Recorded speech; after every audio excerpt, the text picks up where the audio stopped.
So far in Zenless Zone Zero, we have 15 standard characters at launch and 2 limited S-rank characters so far in the form of Zhou and Yuan. However, there are plenty of more characters who will be joining us in the future. Today, we're going to go through all of these characters who have been shown off officially by MiHoYo sources to give you an idea of who you can expect to see at some point in the game. Hopefully, this will help you to plan who to save for in case there is someone who really catches your eye. As we're going through these characters, leave a comment down below as to who you are most excited for. So with that out of the way, let's get started, shall we? First off, let's talk about Yuan. She was the last character released during the second half of the launch patch 1.0, and she is also the first available unit from the new Eridu public security faction. Of course, Yuan isn't the only member from the police force. As seen in-game, her partner is Qingyi, an automaton that uses what appears to be a staff that has detachable ends to it, similar to nunchucks. Officially, we've seen her skill set shown off a little bit in the promotional video, and in that promotional video, we have also seen 2 other members of the police force, and these are Seth, who appears to be a sword and shield user, as well as Jane Doe,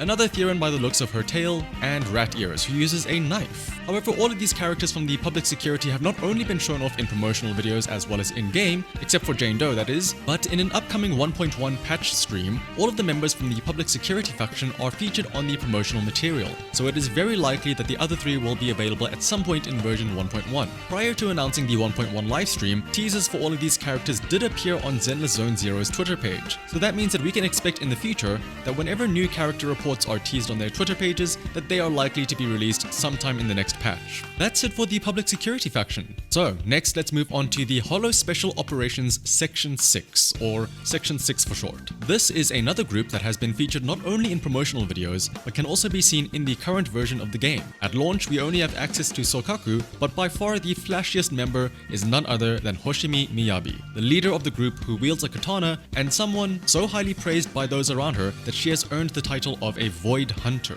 Pay attention to that title, by the way. It'll come into play later. Not only do we have promotional videos and cutscenes showing Miyabi, but gameplay of her has actually been available from the beta tests, where she was an ice-type attacker who dashes around the battlefield with a flurry of quick slashes. Miyabi was only available during the first beta test though, and not the second or third tests, so it is entirely possible that things could have changed quite a bit from then. But considering that she is still shown off as a flashy sword user in the videos, I think that aspect of her will still remain the same. As for the rest of Section 6, we can also see them fighting in the promotional video. First, let's talk about Harumasa. Here you can see it looks like he uses a bow at first. However, this bow then can be split in the middle to form 2 separate blades, which, if you played Genshin Impact, does kind of seem similar to Child. We'll have to see though if that is actually how he plays, switching between a bow and a sword mode.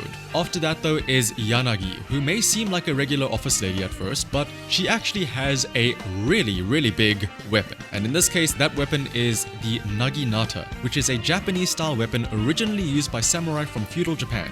Section 6 are shown to be a very elite group of hunters though that are going into the hollows to fight the ethereals. So we can definitely expect each of these members from Section 6 to be very skilled and very cool fighters. The next faction we're going to talk about are the Sons of Calydon, and here things start to get a bit more limited in terms of how much have been shown off for the faction. At launch, we have access to 2 members from the Sons of Calydon, and these are Piper and Lucy. However, there are very few mentions of other members of the Sons of Calydon. We do get to see them in the promotional videos though, and in those videos, the Sons of Calydon are shown off to be a biker group who drives bikes and trucks. 3 other members though can be seen in the video, the first of which is someone who we know is named Lighter. This is because he can actually be seen every now and then in-game within New Eridu. Usually this is with a girl fawning over him while he stands there all cool and nonchalant, which might be a bit of a sign as to what his character is like, a very brooding JRPG protagonist type of guy. Then again, we don't actually know if he's liking that attention he gets from those girls. Coming back to the video though, we see another character who could possibly be the leader of the Sons of Calydon. This is considering that she is sitting in a luxury seat instead of riding with the rest, and on the chair next to her we see a weapon that looks to have the symbol for the Sons of Calydon too, further emphasizing the possibility of this being the leader. Later on in the video we actually see her using this weapon, and it is shown to be a sword and a shield. That shield could very well represent her being a defense unit. As for the last Sons of Calydon member, we actually saw her towards the start riding a bike next to Lighter and Lucy, but later we see a better view of her and possibly her weapon too, which does does look to be like a fuel tank on her back.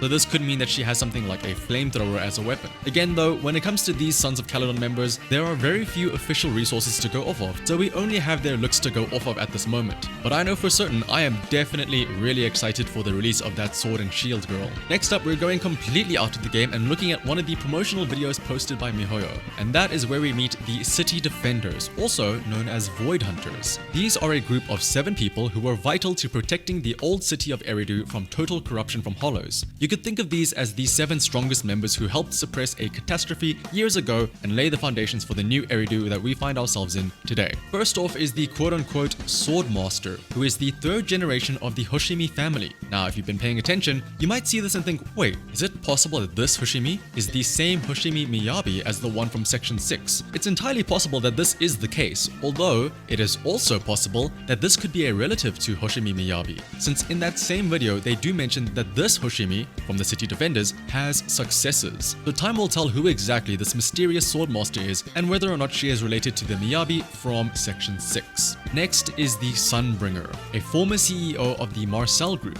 Not only was she able to destroy a Hive Lord Hollow which was located in the sky, which is probably why she is referred to as the Sunbringer, but she is also the person who invented the Bangboos. So you know what? She gets a big thumbs up in my book. Third is the not so joyous looking Joyous, the leader of another group called the Investigation Guild. He is responsible for creating the standards for hollow exploration routes. This could possibly make him the first ever proxy. The next 3 are Colonel Vike, Lieutenant Colonel Dan of the Guard of Staves, as well as the leader of the Falkenhayn mercenary troop. Together, these 3 pushed back the Dark Wall, or the Hollow Zones, a total of 37 kilometers or 23 miles. We aren't sure who is who exactly out of these 3, but we do know that 2 of them are some pretty girls, who I would like to think are Colonel Vike and Lieutenant Colonel Dan, while the leader of the Falkenhayn mercenary troop is probably that big guy in the middle. If you thought Ben was big, I cannot wait to see that guy implemented in the game. I would love it if this guy was also a Bear Theron and his surname is something biggest. That would just be amazing. But that covers 6 of the 7 city defenders, and the last one is none other than Professor Arky. Definitely the most interesting looking one of the bunch, Arky went into the Hollow Zero to learn more about the Hollows. However, he has yet to actually return from the Hollow Zero, meaning that the professor has been missing for almost an entire era by this point. But to me, the most important thing is that Professor Arky also founded what is called the Helios Academy. Not much else is said about this academy, however, when you consider that the fake name that our main characters originally used was Phaethon, this makes things a lot more interesting. As in Greek mythology, Phaethon's father was the sun god called Helios. Now, we're going into some deep speculation here, but in Greek mythology, to confirm his lineage, Phaethon at one point travels to the sun god's palace and confronts his father there. Now, whether or not this is something that will happen in-game, we will just have to wait and see. Again though, these 7 were only shown off in a promotional teaser. Whether or not they will be in-game characters is yet to be seen,